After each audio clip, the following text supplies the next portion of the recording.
السلام علیکم ناظرین، خبر سے خبر میں خوش آمدید۔ میں افتخار شرازی۔ ناظرین، آپ کو معلوم ہے کہ پاکستان کئی برسوں سے دہشت گردی کے افریب کو سہ رہا ہے، لیکن کہا جاتا ہے کہ 2025 دہشت گردی کے حوالے سے ہولناک سال تھا، جس میں کئی دہشت گردانہ حملوں میں قیمتی جانیں گئیں، اور اب 2026 کی ابتدا بھی کوئی اچھی نہیں ہے۔ گویا کہ بلوچستان میں گزشتہ دنوں جو کچھ ہوا وہ دیکھا گیا کہ 13 سے 14 شہروں میں دہشت گردوں نے معصوم جانیں لیں، اور پھر جمعے کے روز اسلام آباد میں دہشت گردی کی ایک ہولناک واردات ہوئی، جس میں خودکش دھماکے میں کوئی 33 جانیں گئیں اور 150 سے زائد لوگ ابھی بھی شدید زخمی حالت میں اسپتالوں میں موت و زندگی کی گویا کہ کشمکش میں مبتلا ہیں۔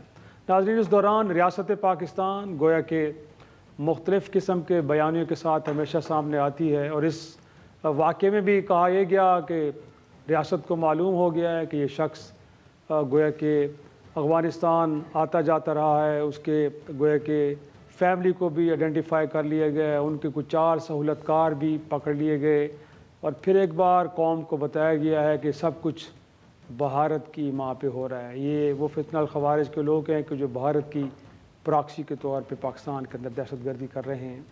لیکن آج اس پروگرام کے اندر ناظرین ہم سوال یہ رکھیں گے کہ کیا واقعی ہمارا دشمن اس قدر طاقتور ہے کہ ہم نے اپنی افغانستان کے ساتھ بارڈر کو گویا کہ سیل کر دیا، ایک طرح سے باڑ لگا دیے، چیک پوائنٹس کو ہم نے بڑا ٹائٹ کر دیا ہے، گویا کہ اب یہاں بیٹھے غیر قانونی جتنے بھی لوگ تھے اس میں بشمول افغانی، ان کو بھی ہم نے اپنے ملک واپس بھجوا دی ہے، لیکن اس کے باوجود بھی یہ دہشت گردی ختم ہونے کے بجائے ہر روز بڑھتی ہوئی نظر آ رہی ہے۔ اس کی وجوہات کیا ہیں؟ کیا کوئی پالیسی کے اندر کوئی ابہام ہے ہمارے ہاں، یا ہمارے گورننس کے ایشوز ہیں؟ اور میں آج ہی کے دن گویا کہ اس سے پہلے کہ اپنے مہمانوں کو تعارف کرواؤں، گویا کہ ایک ہی کابینہ وفاقی کابینہ، اس کے 2 وزراء ہیں، بٹ دونوں کے بیانیے ذرا مختلف ہیں۔ میں تو پروڈیوسر صاحب سے کہوں گا کہ پہلے عطا تارڑ صاحب اور اعظم نذیر تارڑ صاحب کیا فرما رہے ہیں کہ دہشت گردی کس وجہ سے، اس کے بعد پھر آگے چلتے ہیں۔ دہشت گردی سے جس طرح سے پچھلے 40 سالوں سے لڑ رہے ہیں، اتنا لمبا عرصہ جو ہے کسی ملک نے قربانیاں نہیں دی، اور یہ تحفہ جو دہشت گردی کا ہے، مجھے یہ کہنے دے رائٹس ایکٹیوسٹ ہونے کے حوالے سے، یہ تحفہ ہمیں ویسٹ نے دیا ہے، کسی اور نے نہیں دیا۔ ناظرین سنیں کہ وفاقی وزیر اطلاعات کیا فرما رہے ہیں دہشت گردی کو لے کے۔ اب یہ جو دہشت گردی واپس آئی ہے، اس کے پیچھے پی ٹی آئی ہے۔ جی، یہ آپ سن رہے ہیں۔ اب میں پہلے مہمانوں کا تعارف ہمارے ساتھ اسٹوڈیو میں جوائن کیا شوکت بسرا صاحب، بہت شکریہ سر، آپ کا تعلق پاکستان تحریک انصاف سے ہے۔ ویڈیو لنک پہ میرے ساتھ موجود ہیں سینیٹر نیال ہاشمی صاحب، آپ پاکستان مسلم لیگ نون سے تعلق رکھتے ہیں، اور ان کے ساتھ موجود ہیں قادر خان مندوخیل صاحب، آپ کا تعلق پاکستان پیپلز پارٹی سے ہے۔ نیال ہاشمی صاحب، گفتگو کا آغاز کیوں نہ آپ ہی سے کیا جائے؟ حکومت وقت سے پہلے پوچھنا چاہیے سر، یہ کیا وجہ ہے کہ جیسے میں نے دکھایا آپ کو کہ ایک ہی کابینہ کے 2 وزراء گویا کہ ایک فرما رہے ہیں کہ تحریک انصاف کی وجہ سے یہ دہشت گردی پاکستان میں واپس آئی، ایک وفاقی وزیر صاحب یہ فرما رہے ہیں کہ نہیں، جو مغرب کی ہم نے جنگیں لڑی ہیں گویا کہ اس کا شاخسانہ ہے کہ آج ہم دہشت گردی کو بھگت رہے ہیں۔ سر، یہ بیانیے کے اندر اس قدر تضادات، اور پھر کبھی ہم یہ فرماتے ہیں کہ جی یہ جو $7.5 ارب کا اسلحہ چھوڑ کے گیا امریکہ افغانستان کے اندر، وہ ہمارے خلاف استعمال ہو رہا ہے، کبھی ہم کہہ رہے ہیں کہ طالبان انتظامیہ گویا کہ وہاں پہ سہولت کاری کر رہی ہے، کبھی ہم ہندوستان کا نام لیتے ہیں۔ سر، یہ پرابلم ہے کہاں؟ پالیسیز کے اندر ایشوز ہیں یا نہیں؟ ہمارے دشمن اتنے تکڑے ہو گئے ہیں کہ جی ہم بے بس ہیں، کچھ بھی نہیں کر پا رہے، صرف اتنے بتا سکتے ہیں کہ یہ لوگ تربیت کہاں حاصل کرتے ہیں، پلاننگ کہاں پہ ہوتی ہے، اس کے بعد اس کی ایگزیکیوشن بھی ہو جاتی ہے، اور پھر تفصیلات ہم پوری قوم کو بتا کے اگلے سانے کا انتظار کرنے بیٹھ جاتے ہیں۔ بسم اللہ الرحمن الرحیم۔ افتخار بھائی، 2 بیانیاں آپ نے نہیں، 3 بیانیاں بتائے، 2 تو وزیر صاحبان کا بتایا، ایک آپ نے اپنا بھی بتایا ایز اے پاکستانی کنسرن کہ ایشو کہاں پہ ہے۔ تو سب سے پہلے میں بتاؤں کہ یہ تینوں کے بیانیاں بالکل ٹھیک ہے۔ حادثہ ایک دن میں جنم نہیں لگتا، برسوں پرورش کرتے ہیں، اور برسوں ہم نے پرورش کیا اس طرح کے حادثوں کو۔ اس میں پولیٹیکل پرورش بھی تھی، اور جو عطا تارڑ صاحب نے کہا وہ پولیٹیکل پرورش تھی۔ جب ہم نے ان کو آنے کو دیا اور کہا کہ ہم ان سے بیٹھ کے بات کر لیتے ہیں، اور ہزاروں کے تعداد میں 2018 ادوار میں آ گئے اور ان کو بسانے کی کوشش کی گئی۔ ایک وہ حادثہ بھی ہے اور یہ بیانیہ ایک دوسرا بیانیہ یہ ہے جو آدم نذیر تارڑے صاحب نے کہا، وہ بھی ٹھیک ہے کہ ہمارے پڑوسی ملک یہ ایک انٹرنیشنل گیم ہے جس میں بہت سارے لوگ ہمیں الجھانا چاہتے ہیں.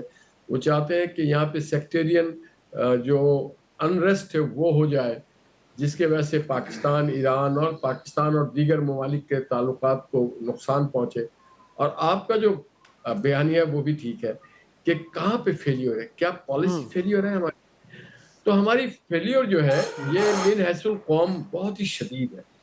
ہم ایک دوسروں کو ہمیشہ مورد الزام ٹھہراتے ہیں، شک کے نگاہوں سے دیکھتے ہیں. سویلینز یا لا انفورسنگ ایجنسیز ہم ایک دوسرے کے ساتھ کنسرن کو شیئر نہیں کرتے، اپنے فیلنگز کو، اپنے تھاٹس کو، اپنی فائنڈنگز کو شیئر نہیں کر سکتے. آرٹیکل 5 آف دا کانسٹیٹیوشن کہتا ہے کہ every citizen should be loyal to the state.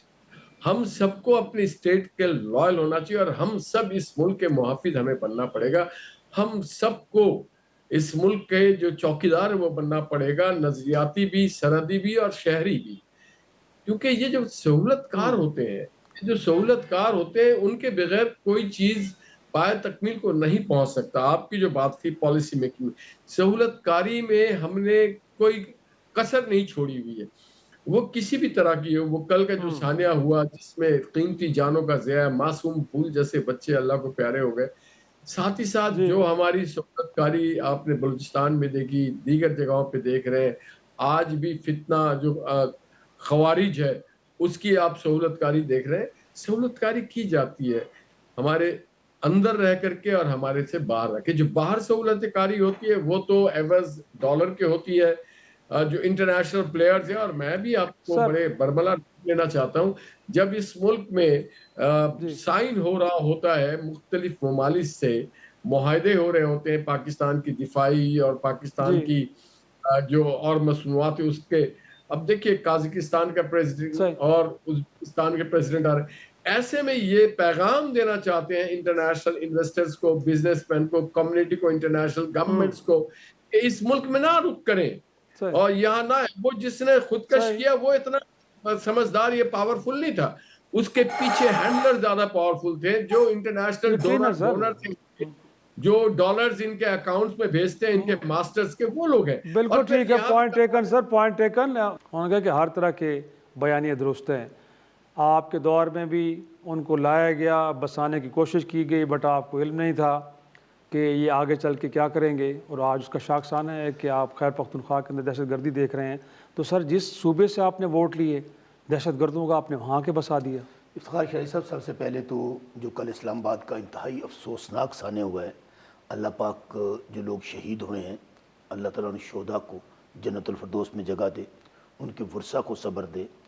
تو ابھی تو سن رہے ہیں 32 لوگ، بلکہ مجھے کچھ 33 کی تعداد بتائی جا 35 رہی کیا، بلکہ مجھے جو انفارمیشن آ رہی ہے اس سے بھی زیادہ آ رہی ہے کہ جو زخمی ہیں وہ اس وقت زندگی اور موت کی کشمکش میں ہیں. کوئی 150 سے اوپر وہ زخمی ہیں. اور اللہ تعالیٰ ان ورثہ کو بھی صبر دے جن کے پیارے شہید ہو گئے، جو نماز مسجد میں پڑھنے گئے تھے. اور پھر جو زخمی ہیں اللہ تعالیٰ ان کو صحت دے. سب سے پہلے تو یہ دعا ہے. دوسری بات میرے خیال میں ہمیں یہ بلیم گیم سے باہر آنا چاہیے. اور جو ہم لاشوں پہ جو سیاست کرتے ہیں، کیونکہ پاکستان ہے تو ہم سب ہیں. پاکستان کا جو نیشنل ایشو ہے اس کے اوپر ہمیں سب کو ایک ہونا چاہیے. اور یہ ہم اس کے باوجود کہ جو کچھ گزشتہ 3 سال سے تحریک انصاف کے ساتھ ہو رہا ہے، ہم آج بھی کہتے ہیں کہ دہشت گرد، اس کا نہ کوئی دین ہوتا ہے، نہ مذہب ہوتا ہے، نہ ایمان ہوتا ہے. دہشت گرد ہوتا ہے. ان کے خلاف پاکستان کو سب کو مل کر کارروائی کرنی چاہیے. اور بدقسمتی سے ہم لوگ اتنے آپریشنز کر چکے ہیں دہشت گردوں کے خلاف، کوئی 20 سے 22 آپریشن تو کے پی کے اندر ہوئے، لیکن پھر ہم وہیں کے وہیں کھڑے ہیں. ہم کہتے ہیں کہ دہشت گردی ختم نہیں ہو رہی. اور پچھلے آپ نے صحیح کہا، بلوچستان کے اندر آپ دیکھیے 12 شہروں کو انہوں نے باقاعدہ عملی طور پہ فتح کر لیا، اور وہاں تو پیپلز پارٹی کی حکومت ہے. اور پھر اسلام آباد میں یہ دوسرا بڑا، پہلے کچہری میں ہوا، پھر آج یہاں پر ہوا. تو ہمیں اس کی محرکات تک صحیح طور پہ پہنچنا چاہیے. جب تک ہم لوگ یہ کہتے رہیں گے جی کہ فلاں ہمارا دشمن ہے، فلاں ہمارا دشمن ہے، ہمیں اپنے ہاؤس کے آرڈر کرنا ہوگا. گزارش یہ ہے کہ یہ شہباز شریف آج جو فارم 47 کا جعلی وزیر اعظم ہے، یہ وزیر اعلیٰ ہوتا تھا پنجاب کا. اس کا بیان اور ریکارڈ ہے کہ ہم اور طالبان ایک ہیں. ہم طالبان سے یہ کہتے ہیں کہ آپ پنجاب میں دھماکے مت کریں, باقی جہاں مرضی کریں, محمد خیال صاحب بتا رہے تھے بالکل یہ بات باقی جہاں مرضی کریں, آن ریکارڈ ہے. پھر میاں نواز شریف وغیرہ نے وہ اسامہ بن لادن جن سے باقاعدہ پیسے لے کر یہاں پر شہید بی بی صاحبہ کے خلاف تحریک عدم اعتماد کروائی, ہم ان روٹ کاز کی طرف کیوں نہیں جاتے؟ تو اس لیے میں یہ سمجھتا ہوں کہ ہمیں اس سے آج بھی یہ جو واقعہ ہوا ہے اس سے شاید سبق سیکھ لے. آج پاکستان کو آزاد ہوئے 70 سال سے ہم زیادہ ہو گئے ہیں, 77 برس ہو گئے, 77 برس ہو گئے, آج بھی وہیں پہ کھڑے ہوئے ہیں. اس لیے شرائع صاحب, میں بطور پی ٹی آئی کی ایک سپوکس پرسن کے ہمارے ساتھ جو دہشت گردی ہو رہی ہے گزشتہ 3 سال سے, نہ ہمارے گھر محفوظ ہیں, نہ ہماری مائیں بہنیں بیٹیاں محفوظ ہیں. خان صاحب جو پارٹی کے سب سے بڑے لیڈر ہیں, فیڈریشن کا واحد لیڈر ہے عمران خان جو پاکستان ہے, میں آج بھی کہتا ہوں کہ اگر آپ نے پاکستان کے مسائل کو حل کرنا ہے, خواہ وہ معاشی مسائل ہوں, سیاسی مسائل ہوں, دہشت گردی کا مسئلہ ہو, عمران خان کو آپ کو آن بورڈ کرنا ہوگا, اور ہم اس کے لیے تیار ہیں. وہ آن بورڈ ہونا بھی چاہتے ہیں, وہ کہتے ہیں. میں پہلے پھر کہہ رہا ہوں آپ کو کہ عمران خان پاکستان ہے, پوری قوم آج عمران خان کے پیچھے کھڑی ہے. جنگیں فوج کبھی نہیں لڑتی, قوم لڑتی ہے. اس کے لیے میں کہتا ہوں کہ کیا جو بھی نیشنل آپ کے ایشوز ہیں آپ کو ان کو حل کرنے کے لیے تحریک انصاف ساتھ ہوگی, لیکن آپ کو اپنے رویے چینج کرنے ہوں گے. ہم نے کل 8 فروری ہے, میں سمجھتا ہوں ہم نے کال دی ہوئی ہے کہ جو 8 فروری کو پاکستان کی تاریخ میں ہوا, الیکشن چوری ہوا اور قوم کے جو نمائندے نہیں تھے ان کو مسلط کر دیا گیا. آج جو مسائل آپ دیکھ رہے ہیں, جو مہنگائی ہے, بے روزگاری ہے, امن و امان کی صورتحال ہے, ان کی پیدا کردہ ہے, چونکہ ان کی عوام میں جڑیں نہیں ہیں. اس لیے کل کا دن جو ہے ہم وہ یوم سوگ کے طور پہ بھی منا رہے ہیں, اور ہم لوگوں کو کہہ رہے ہیں کہ آپ اس میں یہ یوم سیاہ کے طور پر بھی منائیں تاکہ ہم آگے معاملوں کو لے کے چلیں. لیکن آج بھی میں نہال ہاشمی صاحب کو آپ دیکھیں نا, عطا تارڑ کا اپنے بیان سنایا کہ اتنے لوگ شہید ہوئے ہیں اور وہ وہاں کھڑا ہو کر ہنس رہا ہے. آپ اس کی ذرا ویڈیو جو آپ چلائی ہے وہاں اس کے دانت نکل رہے ہیں. میاں نواز شریف, آج ابھی میں ان کی فوٹیج دیکھ رہا تھا کہ وہ وہاں پر بسنت گڑیاں وہ میوزک ایڈوائزر بھی کچھ تھے جو میں نے دیکھا ٹیلی ویژن چینل کے اوپر جو اڑا رہے ہیں, میوزک انجوائے کر رہے ہیں, گڑیاں ان کے ایڈوائزر بھی. بھائی اتنا بڑا سانے ہو گیا ہے, آپ بجائے اس کی کہ ان کے جنازوں میں شرکت کرتے, ان کے پاس اسپتالوں میں آتے, آپ لوگ کیا کر رہے ہیں؟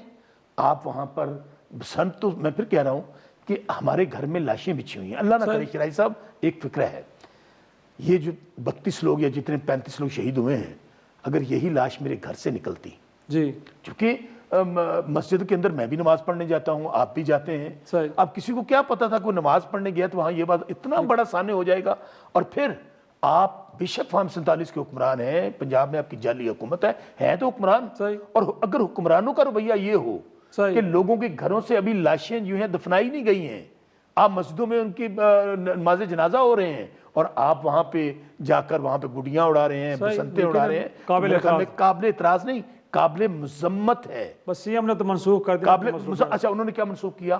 انہوں نے یہ کہا کہ جو میوزیکل پروگرامز ہو رہے ہیں جو میں جا کے وہ نہیں ہم کریں گے, باقی تو ہم. اچھا, اگر کینسل ہوا ہوتا تو یہ میاں نواز شریف, یہ ایڈوائزر, یہ سارے وہاں پہ جا کے گڈیاں اڑا رہے ہوتے. ناظرین, پروگرام ایک چھوٹا سا بریک, واپس آئیں گے, گفتگو کو آگے بڑھائیں گے.